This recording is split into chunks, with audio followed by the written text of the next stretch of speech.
Just Chris Swaim. I felt like my house was going to blow away today. Yeah, anything not tied down, right? It was just it like was really rough. stressed. It was rough. Hey, we look this time of year too, Kelly, when the trees start growing the leaves, kind of acts as sails, so you can see more branches come down to catch the wind. It'll be with us through the next couple of hours, but getting better as we head through the next couple of days. Here's satellite and radar. That dashed brown line working our way is what we call a trough, or an area of low pressure. It's basically an area that we see things unsettled. It's why it's so windy. It's creating some of these showers. We've had a handful of severe thunderstorm warnings to the north. Just spotty rain here, but wind across the board. Some of these numbers have been very impressive. Let me zoom into our local radar. We have a little bit of rain working its way into Cecil County. That'll cross 95 here shortly over toward Rising Sun to northeast Elkton, eventually over to the eastern shore, and some spotty rain running right along the state line.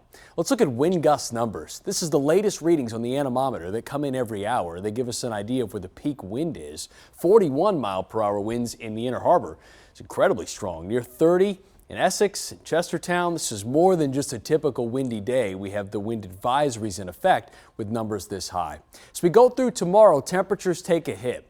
We'll cool back into the mid-50s, which will be anywhere from 5 to 10 degrees colder than where we were today. But we're dry, partly cloudy to mostly sunny skies. The wind is still with us, at least in part. Wind gust forecast tomorrow hover around that 25 to 35 mile per hour range. So that's better than what we saw today. Think mid-40s to even near 50, but still very noticeable. Wind's going to be a factor tomorrow. If it caused you some problems today, likely be an issue again tomorrow. Heads up on that.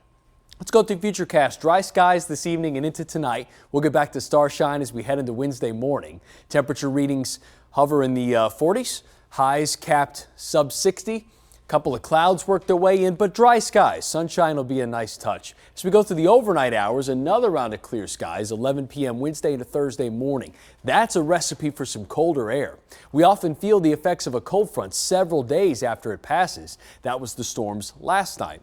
So still dealing with it on Wednesday will be colder air and the wind. So the wind chill is going to be a factor on Wednesday. Thursday, skies dry out and we're starting to warm up here. We're looking at temperatures climbing. That's not only a short-term thing. We're looking at a long-term pattern where Baltimore is getting into that red, darker red color, where temperatures are expected to be above average. That's the forecast. We have highs in the 80s this week. I think we'll at least hold in the 70s beyond the 7-day forecast. And it's not just here. This warm air stretches all the way through parts of the southeast up to Maine. So a lot of people getting in on this warmer than average pattern we're headed toward. Near 60 on Wednesday, wind playing a big factor. 65 Thursday, 70s on Friday, 80s on Saturday. It's a quick climb. It's just that time of year where we can have 30s on the 7-day forecast and 80s. Nearly a 45-degree swing for some. Easter Sunday's in good shape, partly sunny skies. We'll have a couple of clouds around, 70 back Monday. Another bigger dive Tuesday. Temperatures drop off again. The back and forth continues. Kelly?